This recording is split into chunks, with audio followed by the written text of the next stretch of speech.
ओम शांति। आज की मुरली है 29/7/2025। प्रातः मुरली ओम शांति। बाप दादा मधुबन। मीठे बाबा के मधुर महावाक्य हैं। बाबा ने कहा, मीठे बच्चे, इस शरीर की वैल्यू तब है जब इसमें आत्मा प्रवेश करे, लेकिन सजावट शरीर की होती है, आत्मा की नहीं। क्योंकि आत्मा दिखती नहीं, लेकिन आत्मा शरीर में है। बोलने वाली, देखने वाली, सुनने वाली चेतन शक्ति आत्मा है। जब तक शरीर में आत्मा है तब तक आप देख सकते हैं, बोल सकते हैं, सुन सकते हैं। शरीर से आत्मा निकल गई, हम ना ही बोल सकते हैं, ना सुन सकते हैं, ना देख सकते हैं। लेकिन सजावट किसकी होती? शरीर की। क्योंकि आत्मा दिखती नहीं है, लेकिन है, महसूस किया जाता है। आज का प्रश्न है, तुम बच्चों का फर्ज क्या है? तुम्हें कौन सी सेवा करनी है? उत्तर है, तुम्हारा फर्ज है अपने हमजिन्स को नर से नारायण, नारी से लक्ष्मी बनाने की युक्ति बताना। तुम्हें अब भारत की सच्ची रूहानी सेवा करनी है। तुम्हें ज्ञान का तीसरा नेत्र मिला है, तो तुम्हारी बुद्धि और चलन बड़ी रॉयल होनी चाहिए। किसी में मोह जरा भी ना हो। गीत है, नयनहीन को राह दिखाओ प्रभु। ओम शांति। डबल ओम शांति। तुम बच्चों को रिस्पॉन्ड करना चाहिए ओम शांति। बाबा ने कहा, जब मैं ओम शांति करता हूँ तो आपको भी बदले में रिस्पॉन्स करना चाहिए ओम शांति। ओम शांति का अर्थ ही है हमारा स्वधर्म शांत है, और मैं आत्मा कहाँ की रहने वाली हूँ? शांति धाम की रहने वाली। अभी तुम शांति धाम के लिए थोड़े ही कहाँ जाएंगे? मनुष्य मन की शांति के लिए साधु संतों के पास भी जाते हैं ना। अब मन बुद्धि तो है ना, आत्मा के आर्गन्स। जैसे ये शरीर के आर्गन्स हैं, वैसे बुद्धि और चक्षु। अब चक्षु जैसे ये नयन है, वैसे वह नहीं है। कहते हैं, हे प्रभु, नयनहीन को राह बताओ। अब प्रभु व ईश्वर कहने से वह बाप का लब नहीं आता है। बाप से तो बच्चों को वर्षा मिलता है। यहाँ तो तुम बाप के सामने बैठे हो, पढ़ते भी हो। तुमको कौन पढ़ाते हैं? तुम ऐसे नहीं कहेंगे कि परमात्मा व प्रभु पढ़ाते हैं। तुम कहेंगे शिव बाबा पढ़ाते हैं। बाबा अक्षर तो बिल्कुल सिंपल है भी बाप दादा। आत्मा को आत्मा ही कहा जाता है। वैसे वो परमात्मा है, वो भी आत्मा, लेकिन उनकी आत्मा माना परम दिव्य श्रेष्ठ आत्मा है। वह कहते, मैं परम आत्मा यानी परमात्मा तुम्हारा बाप हूँ। फिर मुझ परम आत्मा का ड्रामा अनुसार नाम रखा हुआ है शिव। ड्रामा में सबका नाम भी चाहिए ना। शिव का मंदिर भी है। भक्ति मार्ग वालों ने तो एक के बदले अनेक नाम रख दिए हैं, और फिर ढेर के ढेर मंदिर बनाते रहते। चीज एक ही है। और बाबा ने कहा, मंदिर तमाम है। सोमनाथ, अमरनाथ, केदारनाथ है, हर जगह शिवलिंग। लेकिन बाबा ने कहा, क्या कर दिया? नाम अनेक रख दिए। कितना सजाते हैं, महलों आदि की भी कितनी सजावट रखते हैं। आत्मा की तो कोई सजावट नहीं है। वैसे परम आत्मा की भी सजावट नहीं है, वह तो बिंदी है। बाकी जो भी सजावट है वो शरीरों की है। बाप कहते हैं ना, हमारी सजावट है ना, आत्माओं की सजावट है। परमात्मा है ही बिंदी। इतनी छोटी बिंदी तो कुछ पार्ट बजा ना सके। जब तक शरीर में ना आए तब तक आत्मा तो पार्ट बजा ना सके। और छोटी सी आत्मा शरीर में प्रवेश करती है तो शरीर की कितने प्रकार की सजावट होती है। मनुष्यों के कितने नाम रखे हैं, किंग क्वीन सजावट कैसे होती है। राजा रानी की अलग तरीके की सजावट होती, प्रजा की अलग तरीके की सजावट होती। आत्मा तो सिंपल बिंदी है। अभी तुम बच्चों ने ये भी समझा है, आत्मा ही ज्ञान धारण करती। बाप कहते मेरे में भी ज्ञान है, शरीर में ही थोड़े ही ज्ञान होता है, मुझ आत्मा में ही ज्ञान है। शरीर में कोई ज्ञान नहीं, आत्मा में ज्ञान होता है। जब तक शरीर में आत्मा है तब तक हम शरीर द्वारा पाठ बजाते हैं। शरीर से आत्मा निकल जाती है, शरीर कुछ भी नहीं करता है, कोई भी क्रियाकर्म नहीं करती है। जब शरीर में आत्मा होती है तो हर अंग शरीर के चलते हैं। मुझ आत्मा को ये शरीर लेना पड़ता है तुमको सुनाने के लिए। शरीर बगैर तो तुम कुछ सुन ना सको। अब ये गीत बनाया है ना, नयनहीन को राह दिखाओ। क्या शरीर को राह बतानी है क्या? नहीं, आत्मा को। आत्मा ही पुकारती है। शरीर को तो 2 नेत्र हैं, 3 तो हो ना सके। तीसरे नेत्र का यहाँ मस्तक में तिलक भी देते हैं। कोई सिर्फ बिंदी मुआफिक देते हैं, कोई लकीर निकालते हैं। तिलक लगाने के भी अलग अलग तरीके होते हैं। कोई गोल बिंदी लगाते हैं, कोई लंबा लगाते हैं, कोई बाबा ने कहा केवल धारी ही रखते हैं। बिंदी तो है ही आत्मा छोटी सी, बाकी ज्ञान का तीसरा नेत्र मिलता है। आत्मा को पहले ये ज्ञान का तीसरा नेत्र नहीं मिला। कोई भी मनुष्य मात्र को ये ज्ञान नहीं है, इसलिए ज्ञान नेत्रहीन कहा जाता है। बाकी ये आंखें तो सबको है, सारी दुनिया को है।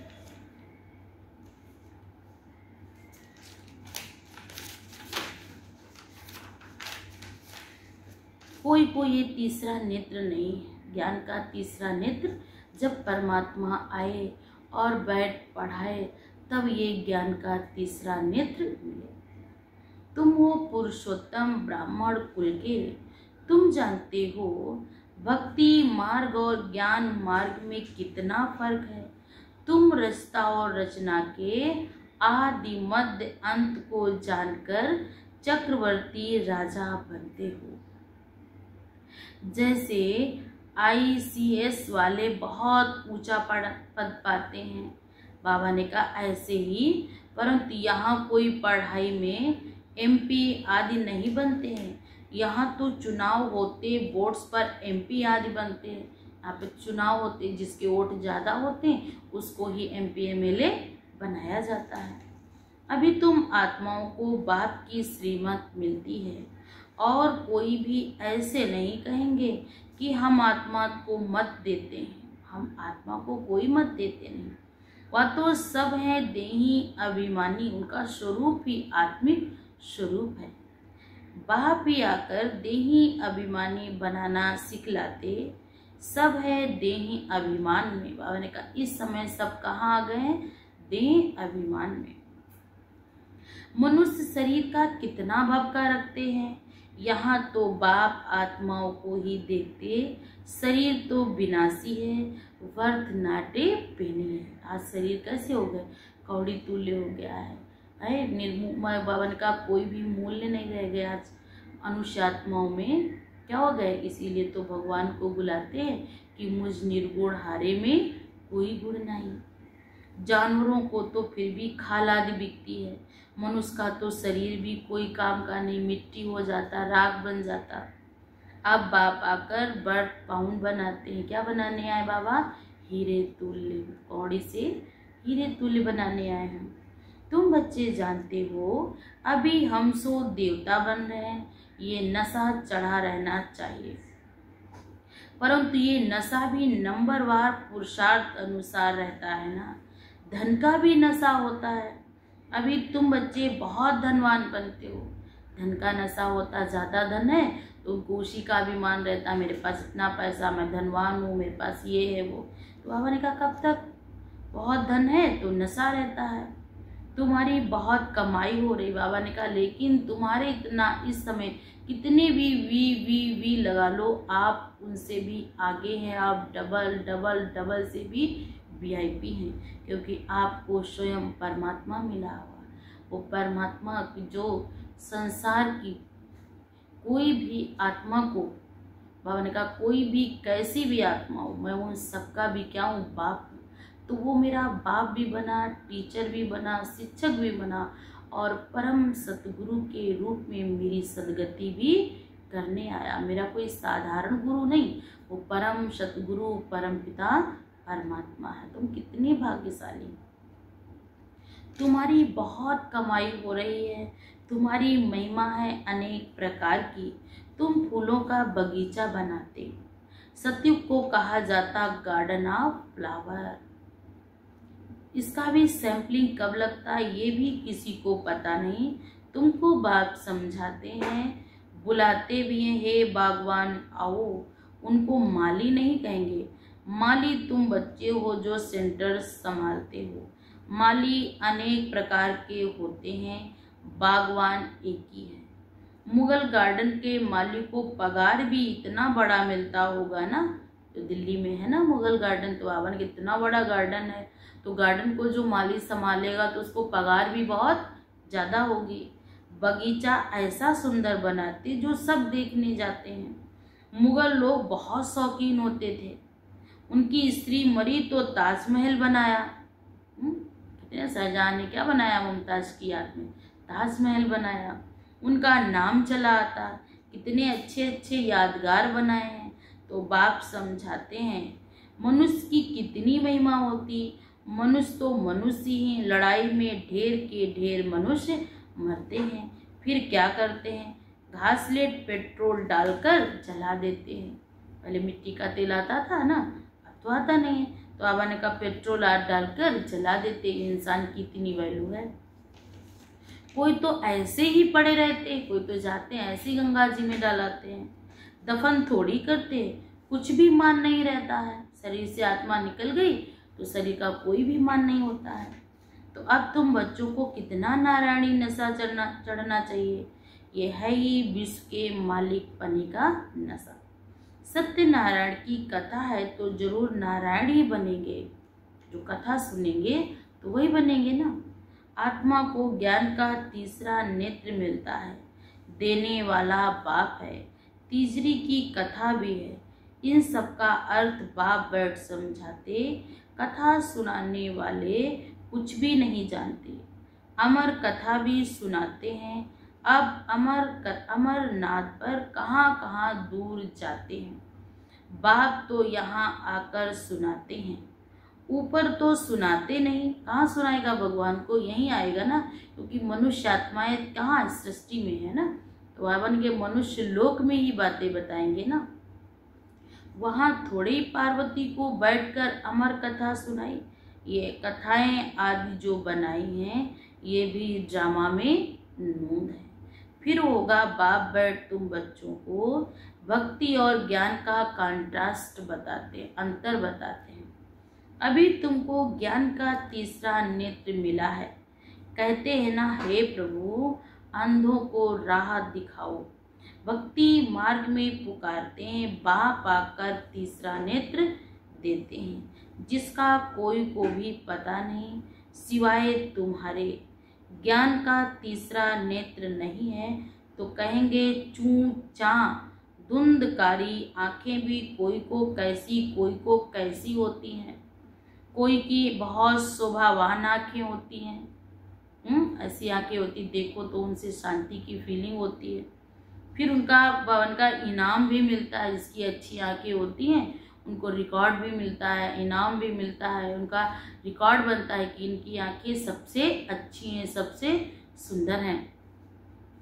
पवन कहा फिर नाम भी रखते, मिस इंडिया, मिस फलानी। तुम बच्चों को अब बाप क्या बनाते हैं। वहाँ तो नेचुरल ब्यूटी रहती, वहाँ सजना संवरना नहीं होता, वहाँ शरीर एकदम नेचुरल सुंदर होते हैं।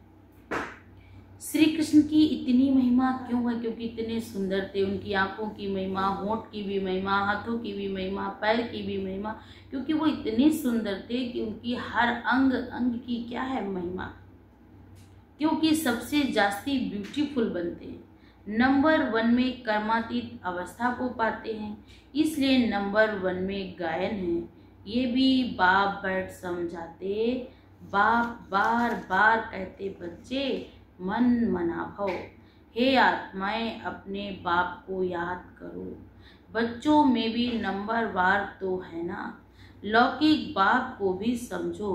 5 बच्चे, उनमें जो बहुत सयाना होगा उनमें नंबर 1 रखेंगे, जो बहुत समझदार होगा उसको माँ बाप हर चीज में आगे रखेंगे। माला का दाना हुआ ना, कहेंगे ये दूसरा नंबर है, ये तीसरा नंबर है। एक जैसे कभी नहीं होते, भले एक माँ बाप के बच्चे होते, 5 बच्चे एक माँ बाप के, लेकिन एक जैसे संस्कार स्वभाव नहीं होते।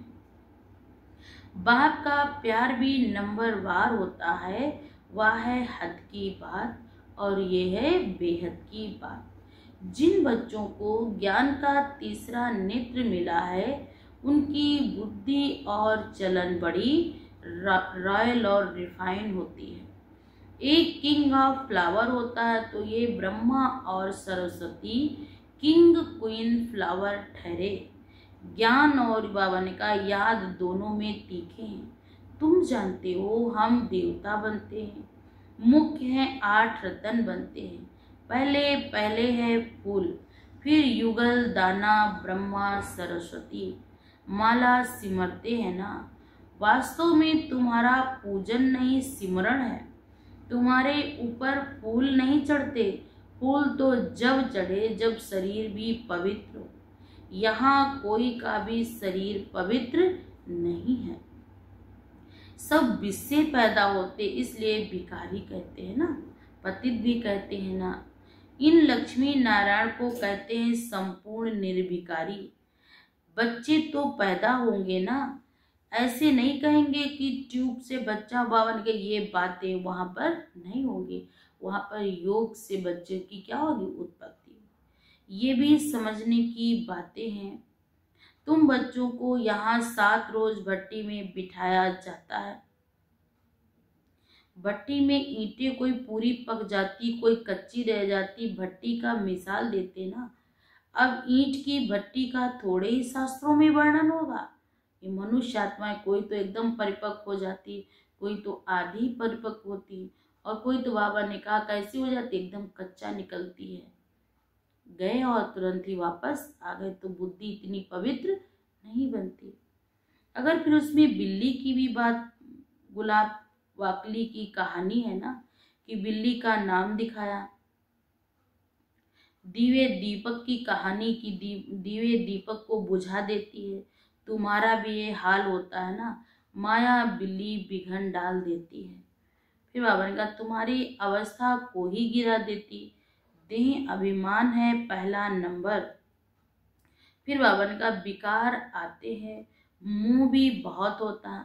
बच्ची कहे मैं भारत को स्वर्ग बनाने की सेवा करूंगी, मोह बस माँ बाप कहते हम मिलाव नहीं करेंगे। कितना भी मोह, बाबा कितना मोह है। तुम्हें मोह की बिल्ली या बिल्ला नहीं बनना है। बाबा का तुम्हें मोह की बिल्ली या बिल्ला नहीं बनना। तुम्हारी एम ऑब्जेक्ट ही ये है, बाप आकर मनुष्य से देवता, नर से नारायण बनाते हैं। तुम्हारा भी फर्ज है अपने हमजिन्स की सेवा करना, भारत की सर्विस करना। तुम जानते हो हम क्या थे और क्या बन गए। बनवान का मंदिर से कहाँ के बन गए, बंदर बन गए। अब फिर पुरुषार्थ करो राजाओं का राजा बनने के लिए। तुम जानते हो हम अपना राज्य स्थापन करते, कोई तकलीफ की बात नहीं है। विनाश के लिए भी ड्रामा की युक्ति रची हुई है। आगे भी मूसलों से लड़ाई लगी थी, उनका बॉम्ब मिसाइल ये क्या था, पहले भी यही हुआ था जब युद्ध हुआ था। उनका पूरी तैयारी हो जाएगी, सब फूल बन जाएंगे, तब विनाश होगा। कोई किंग ऑफ फ्लावर है, कोई गुलाब है, कोई मोतिया है। हर एक को अपनी इच्छा रीति समझ सकते कि अब हम अक्के फूल तो नहीं है। हर एक को पता चल जाता, जैसे बच्चा पढ़ने वाला उसको पता चल जाता है कि हमने कैसी तैयारी की। तो बाबा ने कहा आपने मोतिया बनने की तैयारी की कि गुलाब बनने की तैयारी की, कि बाबा ने कहा अक का फूल माना अकौड़ा का फूल बनने की तैयारी की। बहुत हैं जिनको ज्ञान की धारणा कुछ नहीं होती है। नंबर वार तो बनेंगे ना, या तो बिल्कुल हाईएस्ट या तो बिल्कुल लोएस्ट बनेंगे। राजधानी यहाँ ही बनती है। शास्त्रों में तो दिखाया है पांडव गल गए, फिर क्या हुआ कुछ भी पता नहीं, गल के कहाँ गए कुछ भी पता नहीं। कथाएं तो बहुत बनाई, ऐसी कोई बात नहीं। अभी तुम बच्चे कितने स्वच्छ बुद्धि बनते हो। बाबा तुमको बहुत प्रकार से समझाते रहते हैं, कितना सहज है। सिर्फ बाप और बरसे को याद करना है। बाप कहते हैं मैं ही पतित पावन हूँ, तुम्हारी आत्मा और शरीर दोनों पतित हैं। अब पतित पावन बाप आया है तुम सब आत्माओं को पावन बनाने। शरीर भी पवित्र बनता है। अभी तुमको बहुत मेहनत करनी है। बाप कहते बच्चे बहुत कमजोर हैं, याद भूल जाती है। बाबा खुद अपना अनुभव बताते, भोजन पर याद करता हूँ सिर्फ बाबा हमको खिलाते हैं, फिर भूल जाते हैं। फिर स्मृति में आता तुम्हारे में भी नंबरवार पुरुषार्थ अनुसार है, जिनको बाप की याद लगातार रहती है। कोई तो बंधन मुक्त होते, कोई तो बंधन मुक्त होकर के भी फंस पड़ते हैं। धर्म के भी बच्चे बच्चे बना देते हैं ना, क्या कहते हैं ये मेरे धर्म के बच्चे हैं, धर्म का भाई है, धर्म की बहन है। अभी तुम बच्चों को ज्ञान का तीसरा नेत्र देने वाला बाप मिला हुआ है, फिर इनका नाम दिया हुआ है तीजरी की कथा। तीसरा नेत्र मिला ना तो कथा है। तो बाप कहते अब तुम नास्तिक से आस्तिक बनते हो। बच्चे जानते हैं बाप है बिंदी, ज्ञान का सागर, वह तो कह देते नाम रूप से न्यारा है। अरे ज्ञान का सागर तो जरूर ज्ञान सुनाने वाला होगा ना। इनका रूप भी लिंग दिखाते, फिर उनको नाम रूप से न्यारा कैसे कह सकते। सैकड़ों नाम रख दिए हैं, है एक ही वही निराकार ज्योति स्वरूप शिवलिंग ही है। बच्चों की बुद्धि में सारा ज्ञान अच्छी रीति रहना चाहिए। कहते भी है ना परमात्मा ज्ञान का सागर है। सारा जंगल कलम बना दो, सागर की स्याही बना दो। स्वयं ज्ञान की देवी माँ सरस्वती भी, और कहते पृथ्वी को कागज बना दो। तो स्वयं ज्ञान की देवी माँ सरस्वती भी अगर उनके गुण और विशेषताओं का वर्णन करें तो बाबा ने कहा वो भी कर नहीं, इतना अथाह है। परमात्मा को हर चीज से सागर के साथ जोड़ा गया। वो प्रेम का सागर है, शांति का सागर है, उसकी हर विशेषता सागर के समान है। अच्छा, मीठे मीठे सिकिल्ले बच्चों प्रति माता पिता बाप दादा का याद प्यार और गुड मॉर्निंग। रूहानी बाप की रूहानी बच्चों को नमस्ते। हम सब रूहानी बच्चों की तरफ से रूहानी माता पिता बाप दादा को भी याद प्यार और गुड मॉर्निंग। नमस्ते बाबा, नमस्ते, शुक्रिया बाबा, शुक्रिया। आज धारणा के लिए मुख्य सार है नंबर 1, अभी हम बाप द्वारा वर्थ पाउंड बन रहे हैं। क्या बन रहे हैं? बर्थ नाइट से, बर्थ नाइट पेनी से वर्थ पाउंड बनने माना हीरे तुल। हम 100 देवता बनने वाले हैं। इसी नारायणी नशे में रहना है। बंधन मुक्त बन सेवा करनी है, बंधनों में फंसना नहीं है। नंबर 2, ज्ञान योग में तीखे बन, माता पिता समान किंग ऑफ फ्लावर बनना है और अपने हम जिन्स की भी सेवा करने में फूलों का राजा बनना है। फूल नहीं बनना, क्या बनना? फूलों का राजा बनना। और हमारे हम जिन्स हैं उनको भी ये ज्ञान सुनाकर उनकी भी सेवा करनी है। आज वरदान है, अपने सर्व खजानों को अन्य आत्माओं की सेवा में लगाकर सहयोगी बनने वाले सहजयोगी भव। आज भावार्थ है, सहजयोगी बनने का साधन है सदा अपने को दृढ़ संकल्प द्वारा, वाणी द्वारा और हर कार्य द्वारा विश्व की सर्व आत्माओं के प्रति सेवाधारी समझ सेवा में ही सब कुछ लगाना है। जो भी ब्राह्मण जीवन में शक्तियों का, गुणों का, ज्ञान का व श्रेष्ठ कमाई के समय का खजाना बाप द्वारा प्राप्त हुआ है वह सेवा में लगाओ।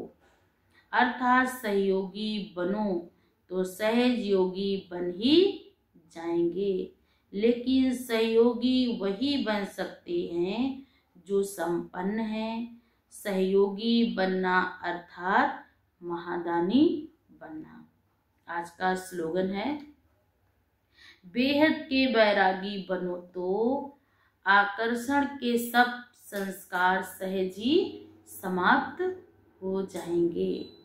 अव्यक्त इशारे हैं, संकल्पों की शक्ति जमा कर श्रेष्ठ सेवा के निमित्त बनो।